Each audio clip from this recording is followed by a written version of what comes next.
Building your business online? Go to Wix.com and get your site. Sell online and grow your business with Wix e-commerce. Create a beautiful... Appreciate you reporting no matter where you are, but you got a job to do and you've been doing it here, but this is a time for you in Victoria where this is your country, your queen, and you all have handled this so brilliantly. American League record set by fellow... Draped in the royal standard, as you can see there, and placed atop the coffin there, the imperial state crown on a velvet cushion. And a wreath of flowers there. We have taken note of those flowers every step of the way, many of them from Balmoral, symbolic of the Queen's love for nature. Victoria, that crown carries a lot of history. She wore it often all the way back to her days of coronation, after the coronation on her trip from Westminster to the palace. It does indeed. It's a very powerful symbol of the British monarchy there. Part of the crown jewels, which are kept in the Tower of London when they are not in use. But this is a crown that we do see in use. As you say, the Queen wore it at the end of her coronation when she left Westminster Abbey. It's not the crown that the sovereign is crowned with. That's the St. Edward's crown. This is the one that is worn afterwards. And also it is worn at the state opening of Parliament, something we have seen the Queen do so many times throughout her reign. So a real sense of history, but also a familiarity with that crown that we see on top of her coffin now. And more powerful than even the crown, those images of the family walking behind King Charles, obviously his sons, Prince William, now the Prince of Wales, Prince Harry as well, and Robert Jobson also watching us, with us this morning, our royal contributor, Robert. Impossible to overstate the significance of the family behind the coffin, and in particular William and Harry, given so much attention on them, this solidarity for their grandmother. Well, David, I think it's been very important that that solidarity has been shown by William and Harry in support of the King, but in mourning of the Queen. This is the final time as they leave Buckingham Palace and make this route to Westminster. This is the last time they're handing over the private time that they've had with the Queen, and she now becomes public property, if you like. This is when they're handing over to be Queen of the nation, and all those people will be able to file past her coffin at Westminster Hall. So it must be a very poignant moment for the King and all of his family. You see them there marching. It seems odd to me, actually, that Harry and the Duke of York are not in military uniform when they are actually the only two amongst all those guys in uniform that have actually served on the front line, but they're wearing their campaign medals and they're doing the right thing by the King.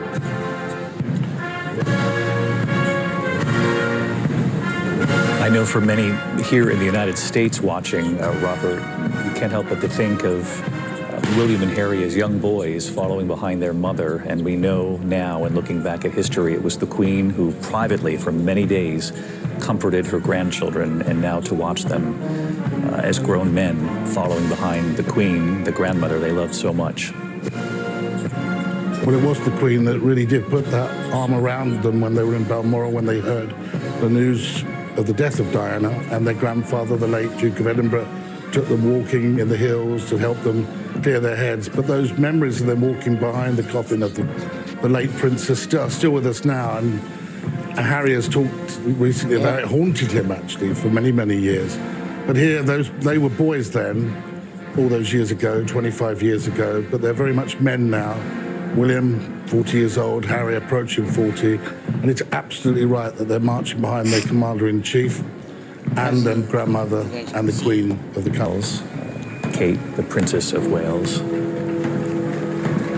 And we should note that King Charles, and you have seen this in some of this imagery this morning, walking beside his siblings, and one sibling in particular, Princess Anne, who doesn't get a lot of attention, but is known as one of the hardest, if not the hardest working royal. She has been with her mother on this final journey from Scotland, then flying to London, and now this final 38-minute journey to Westminster. And I just wanted to share with you this line, this statement that she released. And again, it was rare for Princess Anne to put something out public in this way, but she said of all of the people along the journey, and there you see her to the right of your screen, she said, "We may have been reminded how much of her presence and contribution to our national identity we took for granted." And she said, "I am so grateful for the support and understanding offered by my dear brother Charles as he now accepts the added responsibilities of the monarch." Prince Andrew, Prince Edward there as well. Harry next to his brother, William, and of course Peter Phillips, their cousin, there as well. Certainly a choice of the royal family, though, to put the brothers next to each other. It sends a powerful image.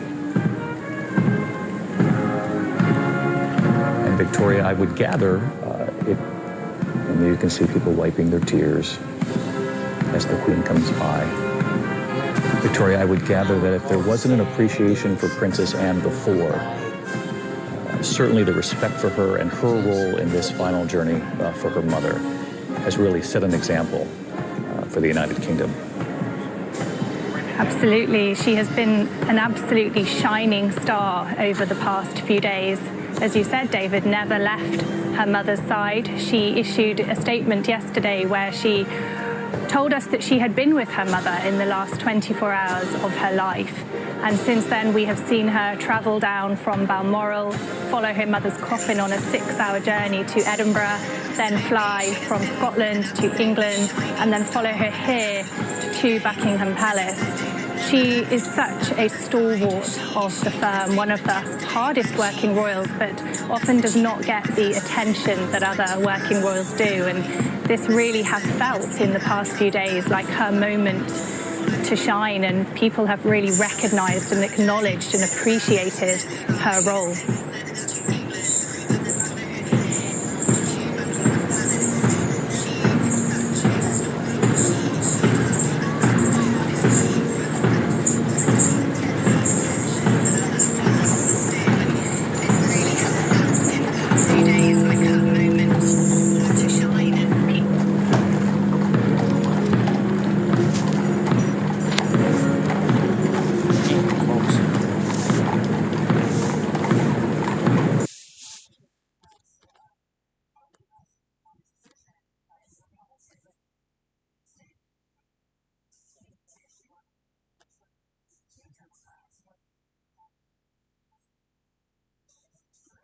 Right. Big Ben is being told at 1-minute intervals here as the coffin moves in procession to Westminster. And Robert Jobson, to watch King Charles behind his mother's coffin, it's impossible to know. But again, as he takes on this new role, as he has for several days now, he also balances that with the loss of his mother. Yeah, I think the king has really risen to this role. I mean, obviously, he's not only leading the nation in mourning, but he's leading a family in mourning. And we all know when the loss of anybody happens, it's always quite a traumatic moment. And so he's having to deal with all that, supported by the Queen, Camilla, who I think has been a great help to him at this time. But he's got a great team around him, guiding him through this difficult time in terms of the constitutional responsibilities that he has to face.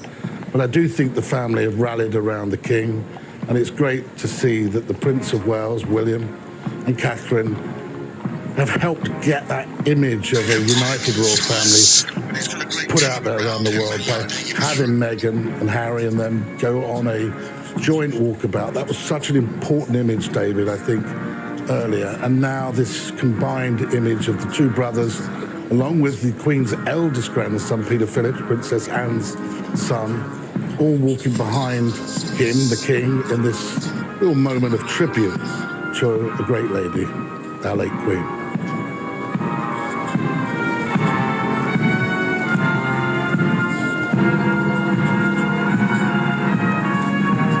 And Victoria, the Queen Consort Camilla, we should mention, traveling to Westminster by car, as Princess Kate will and Duchess Meghan as well, and other members of the royal family. But her role in being beside the king in this time, there have been those moments, the camera always rolling, that we have seen the king. It's a lot to balance the mourning of a mother with being the new leader, the new head of the nation. But you can see in small ways and in some more significant ways the role she will play and is already playing. And it was the Queen's wish in those final months that the United Kingdom welcome the Queen Consort in this new role. It absolutely was, and the Queen knew how important and how crucial Camilla would be to Charles's reign, and how important it was to him that when he became king, she was alongside him as Queen and had all of the titles that go with that role. So, as you say, in February, when she marked 70 years on the throne, Queen Elizabeth paved the way to ensure that it was cemented that Camilla would be known as Queen Consort, which we see her now being described as. She is the Queen Consort alongside King Charles. And she will be a huge support to him. Her role has been growing gradually. She has been gradually increasingly accepted by the public here. When Queen Elizabeth announced she would be called Queen Consort, there was no backlash. People have accepted, many have embraced her, and we see now the key role that she is playing alongside Charles.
You can hear during the procession the band of the Scots Guards and the band of the Grenadier Guards performing a number of different marches. Beethoven's Funeral March #1 there at the beginning. The bands, the marching bands, along with the sound of the minute guns and Big Ben. But I gather, Ian, panel, other than that, silence along the route. As you can see here, families have gathered 15, 20 people deep to bid farewell to the Queen. Yes, I mean, we've seen over the last few days people coming to pay their final respects, not just in front of Buckingham Palace, but at Green Park, which is adjacent to it. A sea of bouquets have been laid down there. Every single day we've seen people coming to London, almost making a final pilgrimage. The messages I've been struck by the most, how personal people's connection with the Queen is. Some very personal messages, a lot of thanks, a lot of praise, but also wishing her well, saying that you will now be reunited with your husband, with Prince Philip. It's that personal connection, I think, that people feel that accounts for them being here. Interestingly, as the coffin passed and the rest of the members of the party, there was a ripple of applause that... Not just that, also, how a symbol of the UK power. There's going to be a lot of diplomats there, a lot of heads of states there on Monday on September, September for this month, whatever date that is.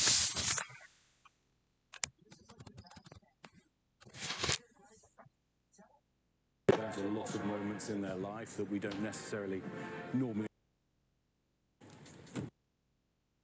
We also know Duchess Meghan, part of the convoy of cars now making their way over Westminster.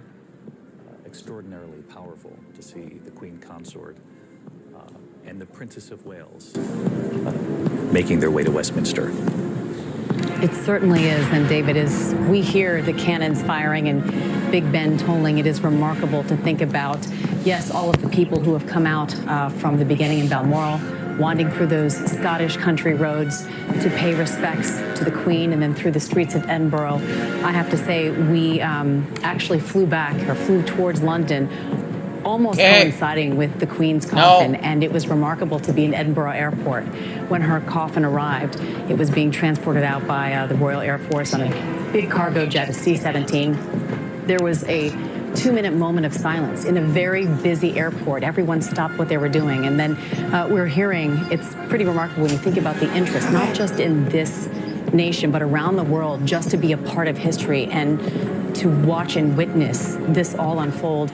Their flight tracking website, 6 million people tuned in 1 minute after that C-17 plane took off from Edinburgh Airport to head here to London, just to track the Queen's coffin, to track that flight into London, and then to see this incredible pomp and ceremony and to see the unity of the royal family. That's not something we have seen in recent years. So it is remarkable and heartwarming to all of these people who have been watching and lining the streets and waiting overnight in the rain and that famous London weather to witness not only the Queen's coffin passing, but to witness this royal family come together as a family and show that familial spirit that has been missing. So this is really a unifying moment, as well as a somber one.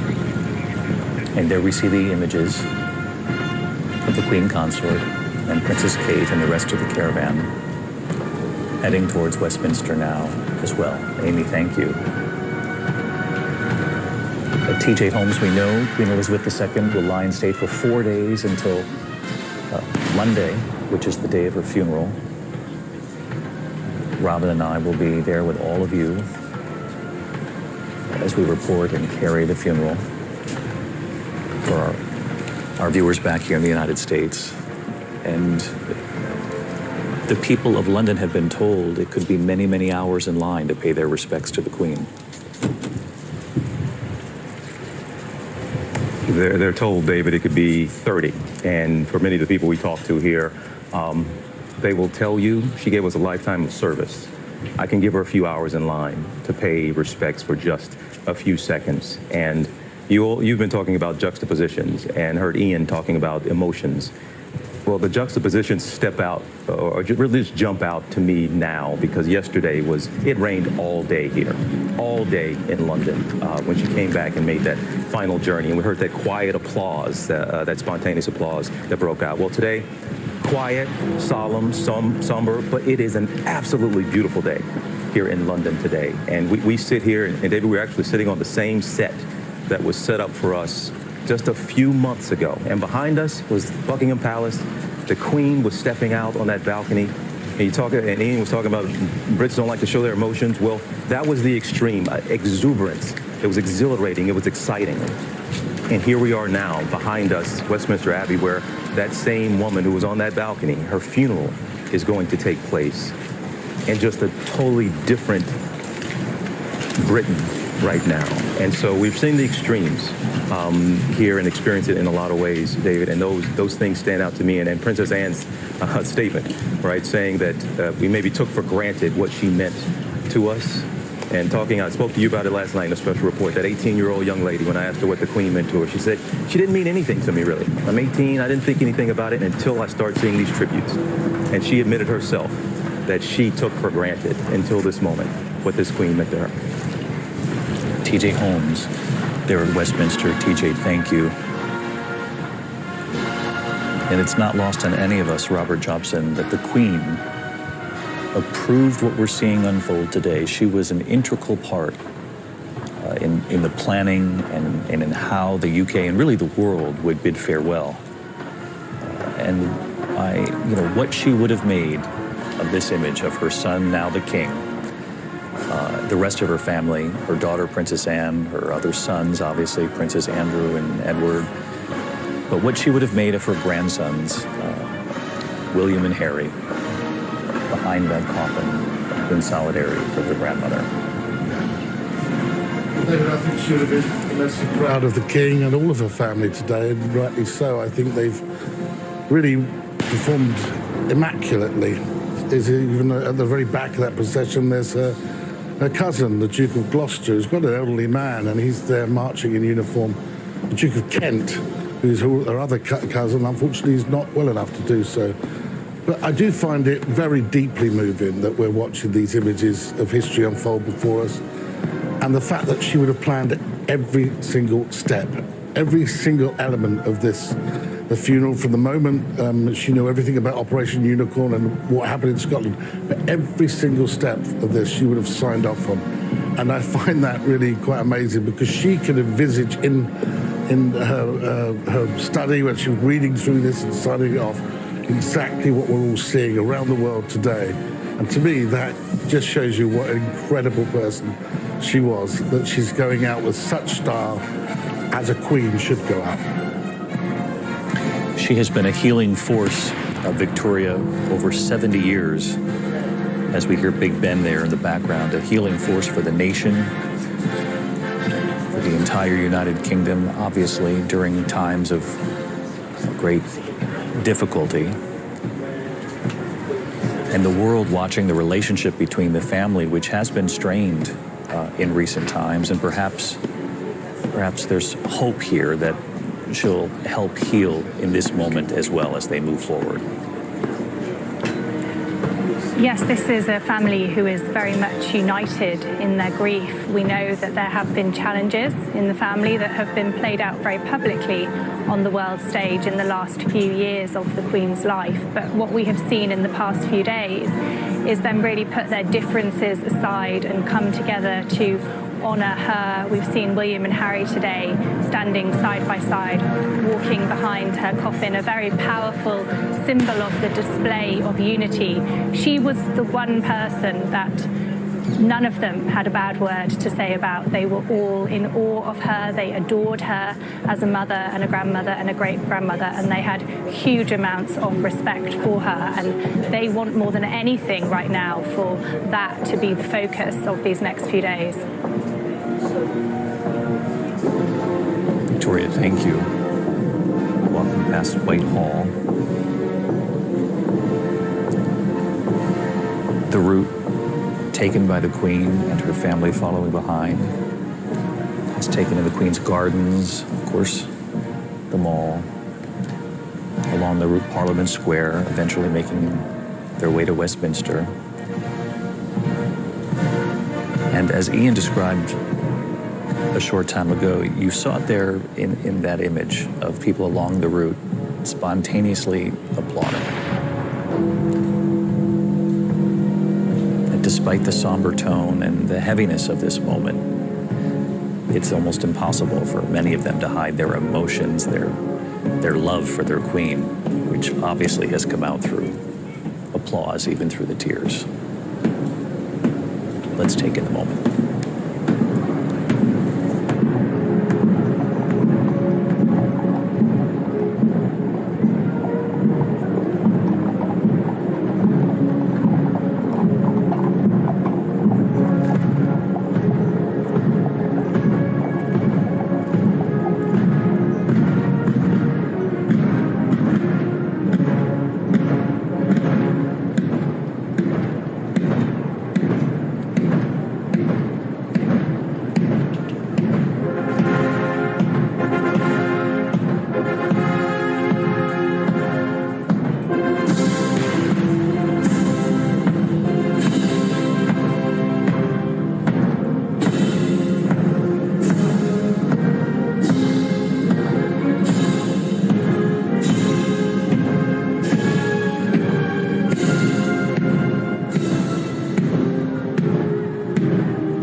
as Robert and I were talking moments ago about the Queen's plans, how every part of this journey was crafted in part and certainly approved of by the Queen.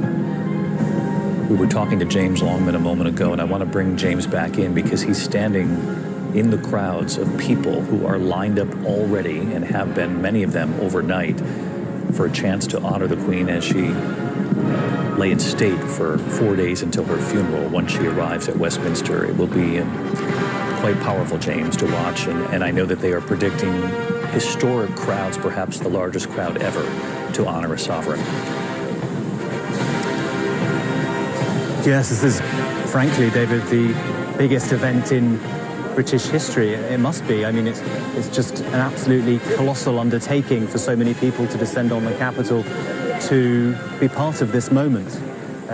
Authorities believe something in the region of 400,000 people are going to want to view the Queen as she lies in state at the Palace of Westminster, which is just over the river from where I am now. Westminster Hall, 1,000-year-old hall where she will lie in state. These people I'm stood here with now, they're towards the front of the queue. Many of them have been here overnight, trying to get at least a head start on what will be, or has already been for them, a very long wait. But what they've tried to do, the authorities, is foster a sense of community along the way. And so the line has actually been divided up as it goes down the River Thames. It's going to last possibly for something like 30 hours for those who are joining at the end, some 3 miles down this river. But all along the way, there are stewards, there are faith stewards. People here are, yes, waiting in line for an event, but they're also in mourning. I've been watching, very, very moved to watch a group behind me here watching the procession on their mobile phones, sharing one phone among a group. They don't know each other, with tears in their eyes, watching this happen, because they feel very much like this is a moment where they're going to see a family member lying in state. It's not just the leader of the nation, not just the monarch, not just the Queen, but someone who they feel very, very personally connected to. Many of the people who are lining up here are actually in mourning clothes. And so for them, this is an incredibly somber moment. And we've heard it time and time again. I don't mind waiting 10, 12, 15, maybe 30 hours. She was our Queen for 70 years. We really appreciate that, James. And Robert Jobson, it's extraordinary when you think about the history of this moment. We know the Queen Mother was at Westminster. Thousands, tens of thousands paid their respects as she lay in state. But Queen Elizabeth II will be the first sovereign since her father in 70 years to be at Westminster. These are extraordinarily rare moments that the UK, the people of Britain, witness, and they're about to witness it again. It really is history unfolding before our eyes. I mean, we can see these wonderful colour images here now, but this is exactly what we would have been seeing at the King George VI's funeral all those years ago. And the emotion then was all about a man who led a nation through a war. The emotion now, I think, is a woman who led us through peace, but somebody who really did command total respect around the world, somebody who was on the throne when Stalin was still leader of the Soviet Union, when she's met so many presidents from Truman onwards. She's somebody who has been in all our lives for so long that it is a moment not just for Britain to mourn, but for the world to mourn.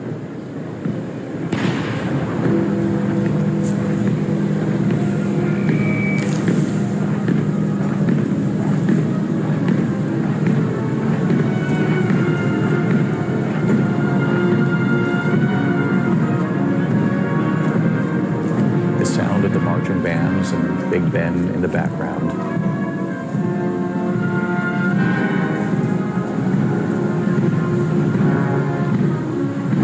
Family, led by the new king, King Charles III, behind his mother. And Victoria, as we heard Robert saying there, the history of this moment and what the Queen helped the people of the United Kingdom usher in, all of the changes along the way, to think that when she began, Winston Churchill, Harry Truman, and all of the U.S. presidents that she met since then, the famous images, the dancing with Gerald Ford, the riding horseback with Ronald Reagan, dinners, high tea with the Clintons, dinners with the Obamas and former President Trump. She witnessed so much change, and as a head of state, she made sure that relationship with the United States remained very strong. She absolutely did. So many historical moments there with the Queen and US presidents throughout the years, absolutely. And I think it's incredibly poignant, as you say. Winston Churchill was her first Prime Minister. And then just 2 days before she died, she brought in her 15th Prime Minister, who turned out, of course, to be her last. I think you speak about her relationship with the US there, her relationship with countries all over the world, and this incredible visibility that she had globally. She visited more than 100 countries throughout her reign, formed those personal relationships. And we see, even in her death, just how visible she still planned to be. I think when she came back to Buckingham Palace here last night in that state hearse, it was lit up. It was dark, but the hearse was lit so that people could see her coffin. We see this long, slow procession today, giving more people the opportunity to come and catch a final glimpse of the woman whose motto was, "I have to be seen to be believed." And as they approach Westminster, let's watch and listen.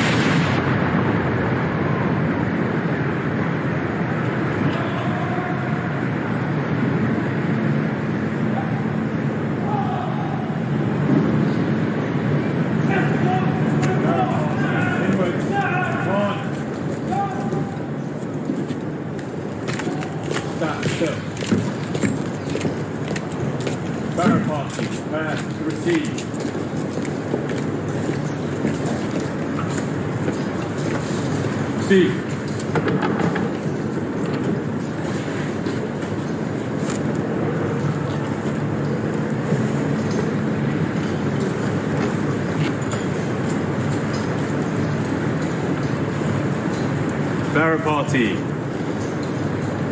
6 paces outwards. March.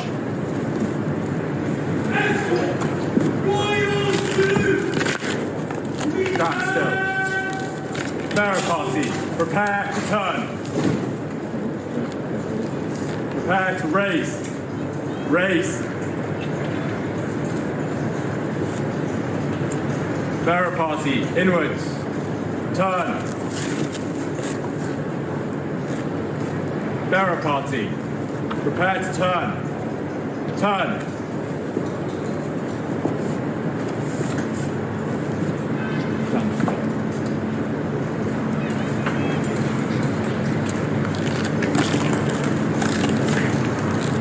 Bearer party, slow. March.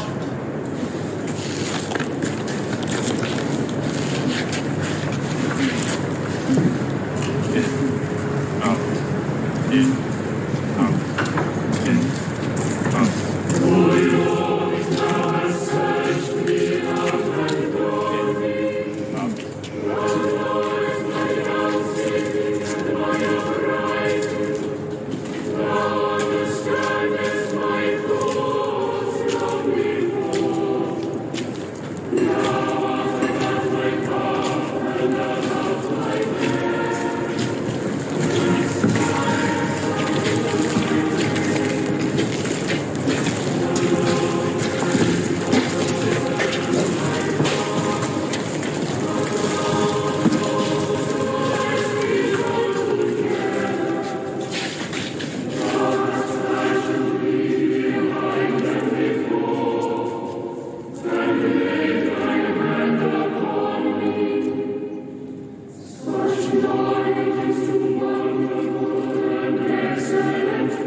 Queen Elizabeth II, now in Westminster Hall,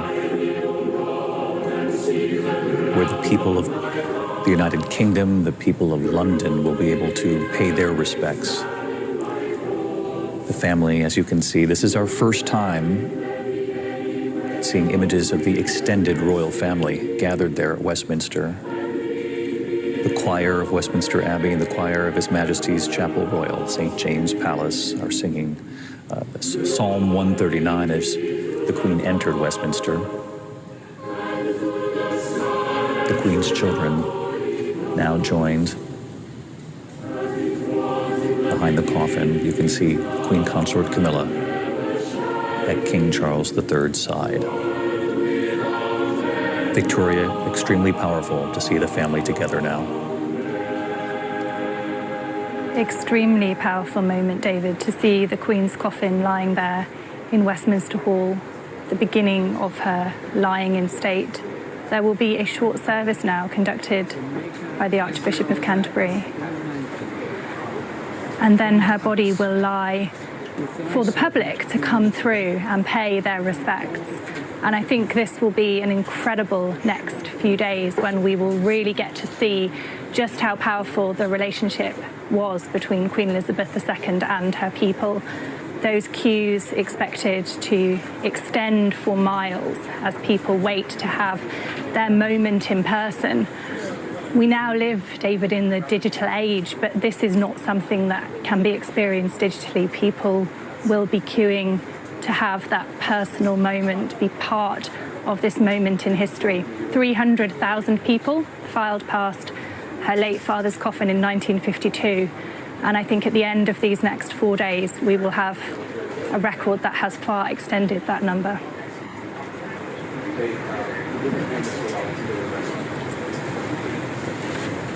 Let's listen for a moment to And the if service. I go and prepare a place for you, I will come again and receive you unto myself, that where I am, there ye may be also. And whither I go, ye know, and the way ye know. Thomas, saith unto him, Lord, we know not whither thou goest, and how can we know the way? Jesus saith unto him, I am the way, the truth, and the life. No man cometh unto the Father but by me. O merciful God, the Father of our Lord Jesus Christ, who is the resurrection and the life, in whom whosoever believeth shall live, though he die, and whosoever liveth and believeth in him shall not die eternally, who also hath taught us, by his holy apostle St. Paul, not to be sorry, as men without hope, for them that sleep in him. We meekly beseech thee, O Father, to raise us from the death of sin unto the life of righteousness, that when we shall depart this life, we may rest in him, as our hope is that our sister doth, and that at the general resurrection in the last day, we may be found acceptable in thy sight, and receive that blessing which thy well-beloved Son shall then pronounce to all who love and fear thee, saying, Come, ye blessed children of my Father, receive the kingdom prepared for you from the beginning of the world. Grant this, we beseech thee, O merciful Father, through Jesus Christ, our mediator and Redeemer. Amen. As our Saviour Christ hath commanded and taught us, we are bold to say, Father, who art in heaven, hallowed be thy name. Thy kingdom come, thy will be done, on earth as it is in heaven. Give us this day our daily bread, and forgive us our trespasses, as we forgive those who trespass against us. And lead us not into temptation, but deliver us from evil. For thine is the kingdom, the power, and the glory, forever and ever. Amen.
O God, the protector of all who trust in thee, without whom nothing is strong, nothing is holy. Increase and multiply upon us thy mercy, that thou, being our ruler and guide, we may so pass through things temporal, that we finally lose not things eternal. Grant this, O Heavenly Father, for Jesus Christ's sake. Amen.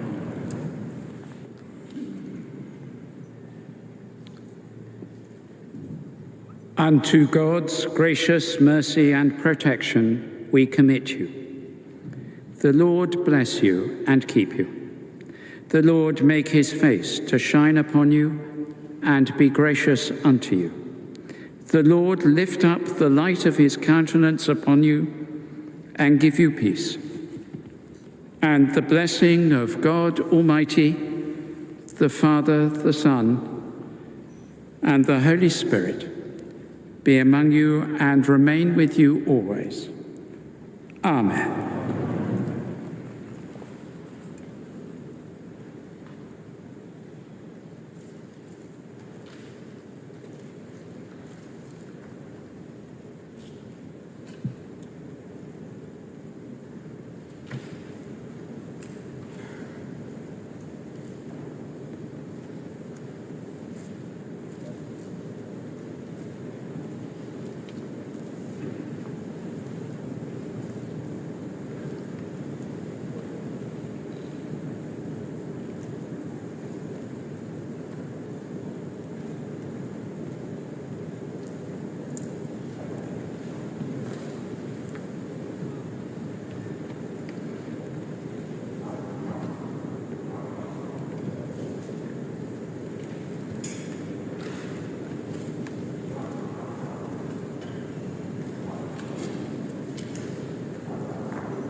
You may hear the bells of Westminster Abbey tolling behind me. We're watching King Charles and Queen Consort Camilla now leaving the service as Queen Elizabeth now lies in state in Westminster Hall in the Palace of Westminster. We just saw an intimate service for the Queen, mostly for family members, for the members of the royal family, members of the household, and other dignitaries, those close to the Queen. Again, an intimate service, very small compared to what we will see on Monday for her state funeral. And this, in many ways, is a symbolic handoff. This is the family handing over the head of the family, their mother, their grief. And now she will represent her role as head of state as she lies in state, and members of the public will soon be allowed to come and pay their respects. We're seeing members of the royal family now getting into their cars. They'll be heading back to Buckingham Palace. After they made that trip, many of them on foot, behind her coffin, carried by gun carriage from Buckingham Palace here to Westminster Hall. And again, this is both a literal handoff and a symbolic handoff from the royal family, of course, mourning the loss of their mother, their grandmother, and now handing her over to the state as head of the state as the public here in the United Kingdom mourns the loss of their queen. Our royal contributor, Omid Scobie, is here with me to add a little bit more context to this. Omid, so much of this is highlighting the various role that Queen Elizabeth and any monarch plays here in the United Kingdom. Absolutely, and of course we've seen throughout this those small touches from the Queen herself, who had of course been very much involved in the preparations, and what we're seeing play out in front of us. Of course, her close relationship as the head of Church of England meant that she would have had a hand in some of the readings read out by the Archbishop of Canterbury and the Dean of Westminster, who we saw both thanked by King Charles III and Camilla Queen Consort as they made their way out of Westminster Hall. And now we're seeing there the cars of the royal family as they make their way back to Buckingham Palace. And as the Queen now lies in state, in a short time, the doors at Westminster Hall will open, where the public can come and pay their last respects. Some of them have been online for more than 24 hours waiting for this moment. And of course, we will continue with our coverage. Do stay with us here on ABC News Live with more news, context, and analysis right after this. This is ABC News Live. The crush of families here in Poland. At refugee centers in Putin's Russia. On the ground in Ukraine, close to the front line. Here at the White House. Destructive Cat 4 storm. Here along I-5. Boston is in the bullseye. Let's go. We made it. ABC News Live, America's #1 streaming news. Anytime, anywhere. Streaming 24/7, straight to you for free. Thank you for making ABC News Live America's #1 streaming news. As of today, in a big way, we have inaugurated abcnews.com. A lot has changed in our world since Peter made that announcement. But what hasn't changed is the commitment to groundbreaking reporting and innovation at abcnews.com. And here's to everything ahead. This is ABC News Live Prime. Thanks so much for streaming with us. Live reporting, breaking news, exclusives, award-winning, powerful, eye-opening. ABC News Live Prime with Lindsay Davis, streaming weeknights. ABC News, America's #1 news source.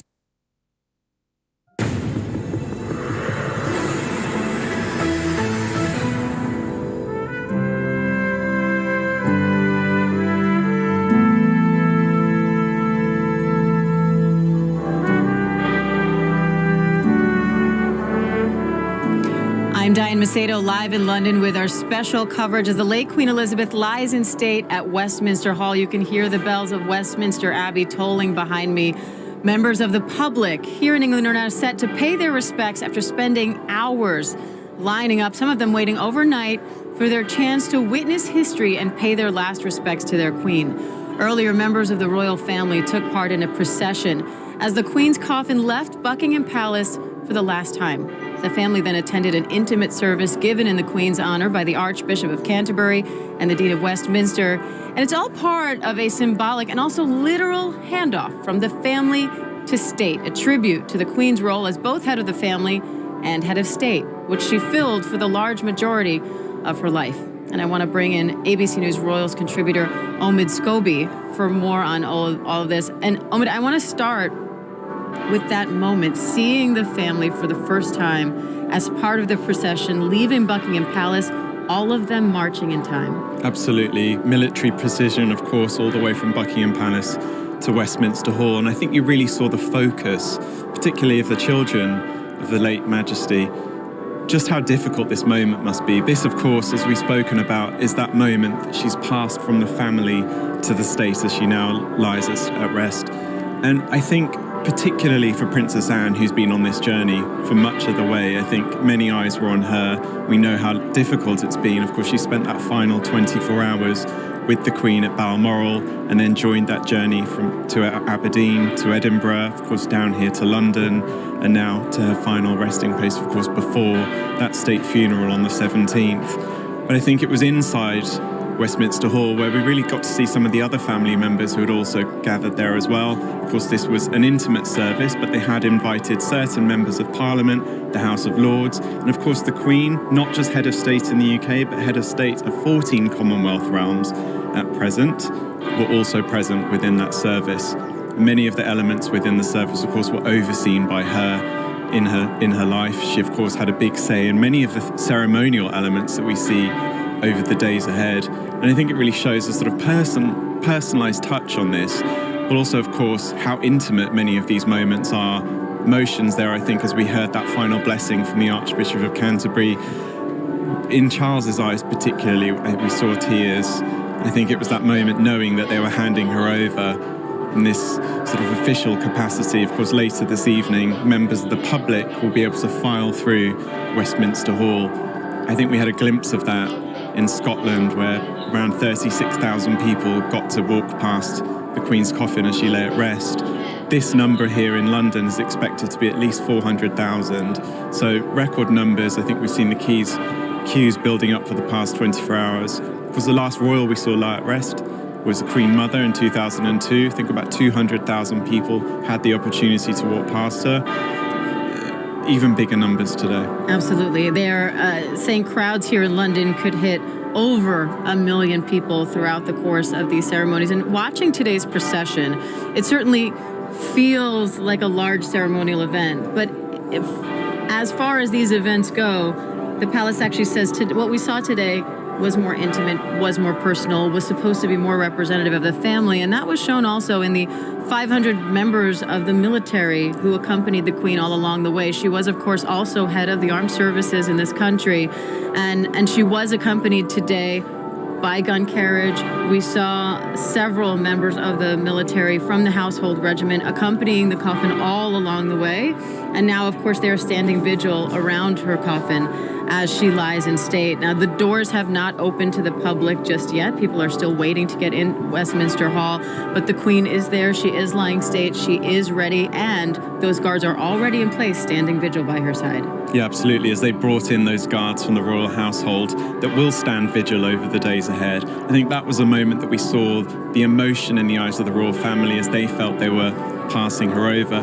But I think as we saw from the procession from Buckingham Palace to Westminster Hall, how controlled and muted much of the ceremonial events have been. Of course, we heard how the band of the Grenadier and Scots Guards had muffled their drums. We didn't hear from the trumpeters. It was much more pared down. And I think, of course, all of that is, of course, paying respects to the Queen. But it also allowed us to hear that silence through the streets of London as the Queen was carried through. It's hard to explain, I think, to people that weren't here just how quiet London is. Of course, it's a bustling city, but of course, flights were postponed. So even the skies over Westminster Hall and over central London remain quiet.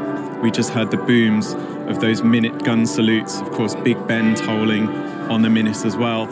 It's a moment that I think many people gathered along the streets, and you and I will certainly never forget. Absolutely. And a powerful moment at the end of that, as the Queen arrived to Westminster Hall, we heard a round of applause. Clearly a country here that is toying between two emotions, both showing support for their Queen, mourning her loss, but also celebrating her life. And of course, the historic reign, the longest monarch Britain has ever had. And of course, we're going to have much more to come as the Queen lies in state here at Westminster Hall. But coming up, Ukraine says 150,000 people have been liberated from Russian occupation in just a matter of days. ABC's Phil Lipoff has the latest on the counteroffensive, as well as some of the day's other top stories right after this.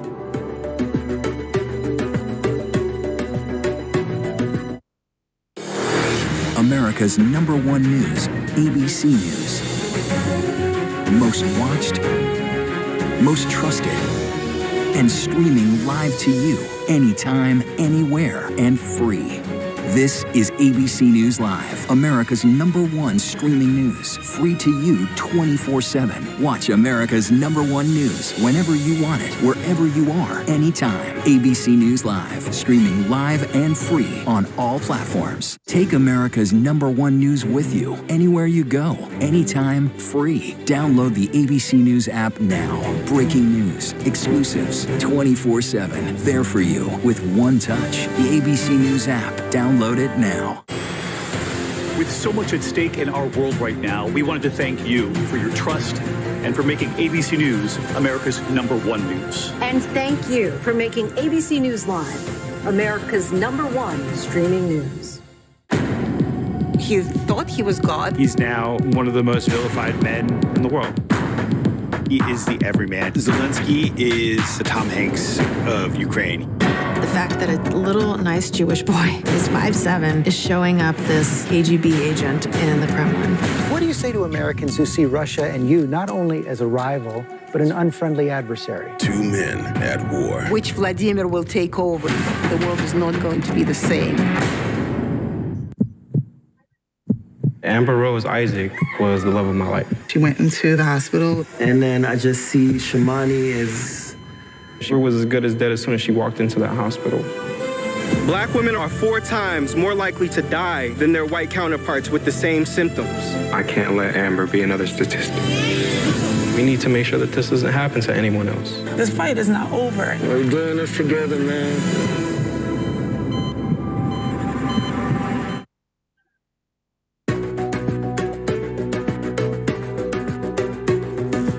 Welcome back. I'm Phil Lipoff in New York. The head of the European Union is heading to Ukraine's capital today, vowing to help the war-torn country rebuild following Russia's invasion. This comes as we learn more this morning about how the Ukrainians routed Putin's forces in a key region and what the Ukrainian officials say the Russians left behind after they surrendered en masse. Foreign correspondent Tom Sufi-Burridge is in Ukraine for us with the latest. President Zelensky celebrating a big win, posing with his forces after their remarkable offensive. His officials posting these images of a surprise visit to the city of Izium. It was a Russian military hub, now back under Ukrainian control. Officials saying 150,000 people liberated from Russian occupation in just a matter of days. Russian forces fleeing in a hurry. And US officials now revealing that many Russian troops retreated back over the border into Russia. Over the summer, the US helped the Ukrainians plan the operation, running through joint war game scenarios and providing critical analysis and intelligence. We do provide time-sensitive information to enable them to conduct operations and defend their homeland. During the fighting, Ukraine claims to have shot down an Iranian-made drone used by the Russians. The Pentagon saying it can't confirm the claim, but that it's seen reports of Russians using these types of drones in the country. People in newly liberated areas desperate for food, but tasting freedom again. Maria says her heart tightened and she cried with joy when Ukrainian troops rolled in. At the local police station, this a torture chamber used by the Russians, according to officials. Ukraine says it's uncovering hundreds of new war crimes in newly liberated land every day. Russia's humiliating defeat even raising questions for the normally all-powerful Putin. He's coming under more criticism, but it's going to really be up to the Russian people to decide how they handle that. Phil, Ukrainian forces are now trying to consolidate their impressive gains, according to Western officials. Russia is by no means beaten, but this offensive has given the whole of Ukraine a real boost. Phil? Tom Sufi-Burridge for us in Ukraine today. Thank you. And for more on this, let's bring in ABC News contributor and former senior CIA field operative Daryl Blocker and ABC News national security and defense analyst Mick Mulroy. Gentlemen, thanks for joining me. Mick, let's begin with you. Ukraine says it liberated 150,000 people in that area which was occupied by Russian forces just weeks ago. How significant is this? Bill, it's very significant. That's about 8,000 square kilometers. And I think it really is a testament to the operational planners and those that executed this. They showed tenacity and, quite frankly, took the initiative. And it is a very clear demonstration that you need to power down the decisions to the lowest level of commanders, something the Russians do not do, and that's one of the reasons why their defenses fell apart so quickly. Daryl, President Zelensky visited some of the cities today, greeting soldiers, thanking them for their efforts. Huge effort in retaking that area. How big a challenge, though, do they have ahead of them still? It's always a challenge, but when your president shows up, when your commander-in-chief shows up, that has to be an incredible, incredible boon to the soldiers on the ground. So it's absolutely imperative that he continues to be active and to be present for his troops and his people. Mick, the Russians have done something here that they have done in the past. When they surrendered, Russian forces left behind more weapon systems, ammunition, equipment than Ukraine has received from many NATO countries. So how could Ukraine use all of this as a benefit? So that's exactly right. And quite frankly, it's a huge psychological boost for the Ukrainian forces now to be attacking Russian forces with their own equipment that they left behind because they essentially retreated in a totally disorderly fashion, just running across the border. So this is not only obviously from a logistical point of view important, but it's also important psychologically and for the morale of the Ukrainian fighting forces. Daryl, let's talk about the nuclear plant for a second. The International Atomic Energy Agency says Ukrainian engineers are making progress in repairing vital power infrastructure near the Zaporizhzhia power plant. The agency established a protection zone we've talked about there earlier this week because of so much shelling nearby. Is there a chance, could this plant soon be out of danger? I don't think the plant is going to be out of danger until artillery has stopped, until fighting around these sites. And it's more than just this one site. There are 16 nuclear facilities that are questionable and that are vulnerable. So yes, they're safe now. IAEA is on the ground. They have established a buffer zone, but you know, it's just so tenuous and it's extremely dangerous. So I don't think they're completely in the clear yet.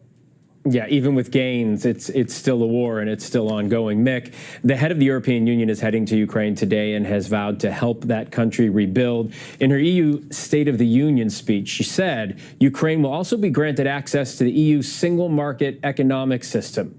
What would that mean for Ukraine? Well, it would be a big boost to their economy, and that's something that obviously has taken a significant toll with this conflict. They have not been able to export the amount of grain that they normally do, which is one of their biggest. So having her come there and announce this is significant. It also shows that the EU is going to be with them in the long haul. This winter is going to be difficult because of the shortages of energy. So I think this is a very big political win for the Ukrainians. All right. We saw a military win this week, a political win as well, but the war rages on. Daryl Block, Mick Mulroy, thank you so much both for joining me. I appreciate it. Meantime, President Biden is touting the strength of the economy, despite the stubborn inflation rate. Senior White House correspondent Mary Bruce has the latest for us from Washington. Mary. Well, the president says he's not worried about these latest inflation numbers, and he's putting a positive spin on things, noting that inflation is relatively flat, up just 0.1% since July. And he argues the economy is strong, pointing to low unemployment and plunging gas prices. And he is eager to tout Democrats' new Inflation Reduction Act, promising that it will do just that it will bring down energy and prescription drug costs. But, Phil, it was notable that at a big celebration here for the new bill at the White House yesterday, the president largely ignored these new worse-than-expected figures. Look, the White House is well aware that inflation is a big potential political liability. With the midterms now just 8 weeks away, the economy is top of mind for voters. And while the president is confident they can turn this around, the White House does admit there is still more work to be done here, Phil. All right, Mary Bruce at the White House. Thank you. And now to the latest on the monkeypox outbreak here in the U.S. New CDC data shows a death in Los Angeles is the first and only to date to be attributed to the disease, while another potential monkeypox death is under investigation in Texas. Joining me now to discuss, emergency medical physician and ABC News medical contributor, Dr. Darian Sutton. Dr. Sutton, thanks so much. Let's begin with this recent death, a reminder of just how dangerous this disease can be. Were there other factors, do we know, at play with this death in Los Angeles? Who is most at risk from dying from monkeypox still?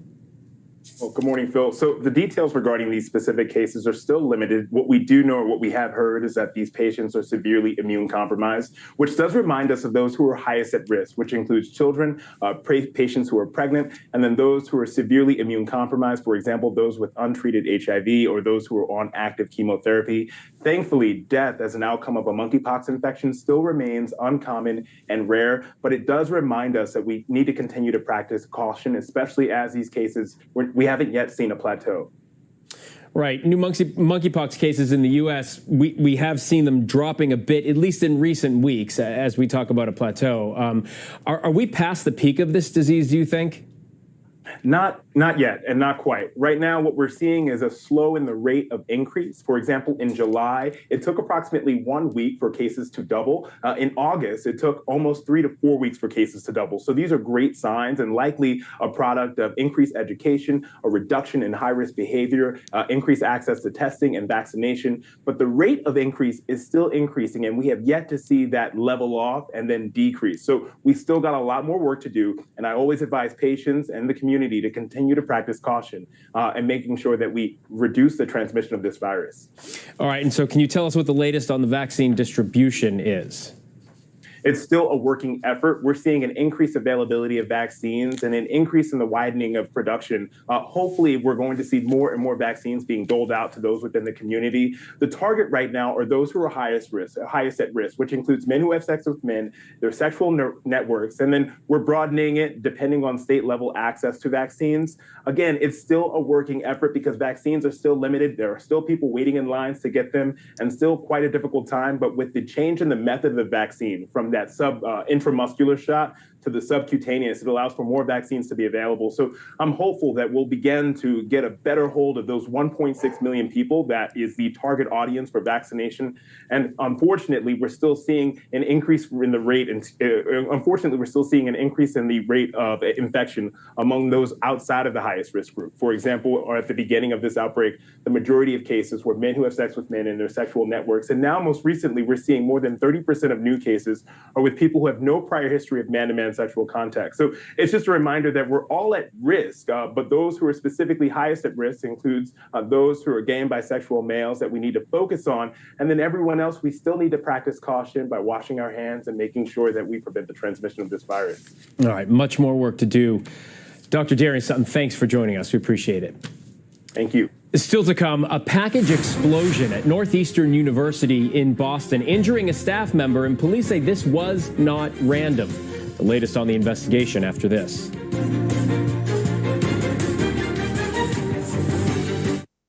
With so much at stake, so much on the line, more Americans turn here than any place else. ABC News World News Tonight with David Muir, America's #1 most watched newscast, now streaming on ABC News Live. Elizabeth Holmes found guilty on 4 counts of fraud, facing the possibility of decades in prison. Now, we take you inside the courtroom and behind the scenes. The Dropout, Elizabeth Holmes on Trial. Listen wherever you get your podcasts. National parks are incredibly safe places, but crime will happen. Hey, Mom. My wife has fallen. She's in really critical condition. At that time, I thought it was just a tragic accident. There's still a lot of questions we need to ask. There were small things that didn't totally add up. This is 2 lives for Harold that have died now. I was shocked. Something's not right.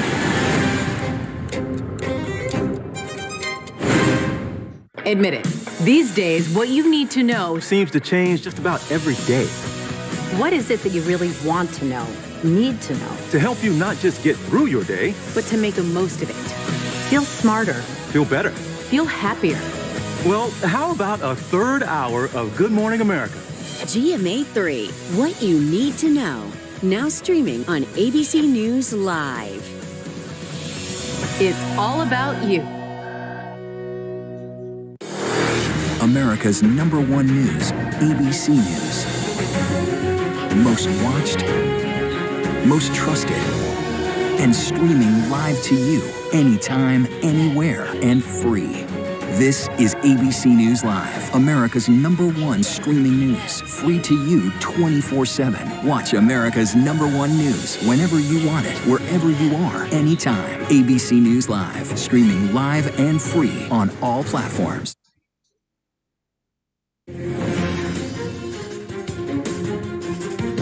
Welcome back to ABC News Live. Police are investigating after a package exploded at Northeastern University in Boston, injuring a staff member at the university's virtual reality lab. And a second similar package was then cleared by the bomb squad. Law enforcement says police found a note that railed against both virtual reality and Facebook.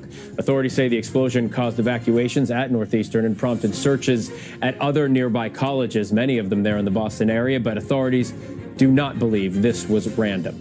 The CEO of MyPillow, Mike Lindell, says the FBI seized his cell phone right in the drive-through line of a Hardee's fast food restaurant in Minnesota. The move appears to be connected to the Justice Department's investigation into attempts to overturn the 2020 election. Lindell is a loyal Trump supporter who has promoted conspiracy theories about the election.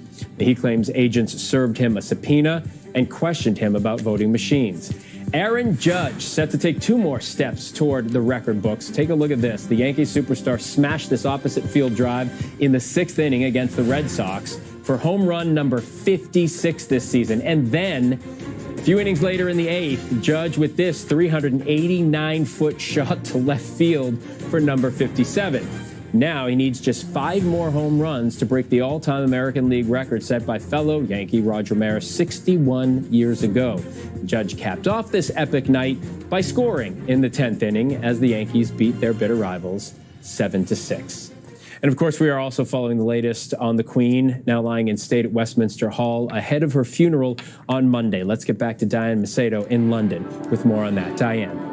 Hi, Phil. You can hear the bells of Westminster Abbey tolling right behind me as the Queen lies in state in the neighboring Westminster Hall in the Palace of Westminster. We just saw an intimate ceremony mostly for the royal family, members of the royal household, and others close to the Queen, as the family, in a way, hands off the Queen now to the state to represent her role rather than head of the family, now her role as head of state. And I want to bring in ABC News royal contributor Omid Scobie for a little bit more of what happens now, Omid, because the Queen is now, we heard Robert Jobson say before, public property in a way. This is about her role to the people in this country, and she will be viewed by the public in just a short while. What can people expect? Some of them have waited online and will wait online for upwards of 30 hours to try to get that glimpse of the Queen. What can they expect when they finally get there? You know, we've seen that line build up for the past couple of days, and it's going to be a very quick walk past for those that do get to go inside. Of course, we expect sort of 400,000 to 500,000 people to be filing past the Queen's coffin as she lies at state. Obviously a military operation. There's airport-style security for those that do get to go in. In fact, the first people in the queue were given their wristbands this morning, securing their number in that line. So it'll be a very quick moment, but of course, very powerful, I think, coming into what we see in very empty Westminster Hall, of course, completely cleared out so the Queen can lie at state with that space around her, guarded by the guards from the royal household. It's going to be overwhelming, I think, for many of whom have waited out in the streets. Of course, we've had that procession taking her into Westminster Hall, and as we saw from the crowds, many tears shed. I think for a lot of people, this was the moment that made it feel real. Last night, of course, was her arrival back to Buckingham Palace. This morning was the last time that she will have ever left it. And of course, we got to see that moment inside Westminster Hall with the family members, that ceremony that was sort of the final moments as in an intimate family setting before, as you say, handing her over to the state from the family. And I think it's important to point out that although we saw senior members of the royal family in a procession up to Westminster Hall, we also got to see some of the Queen's nieces and nephews.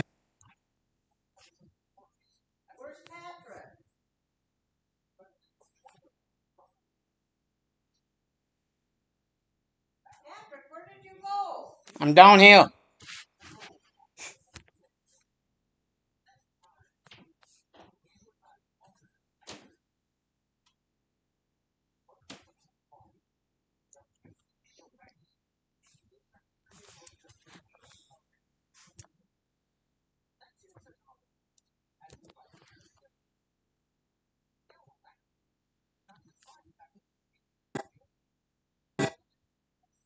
What Would You Do Marathon, 12 to 6 Eastern, every Saturday.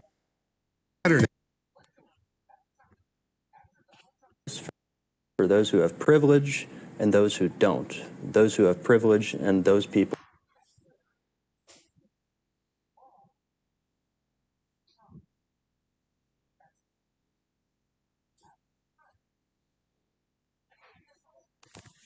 You might have seen videos like this before, but here's the big secret. Anyone can make one of these videos in a few minutes. You might think you need a professional animator.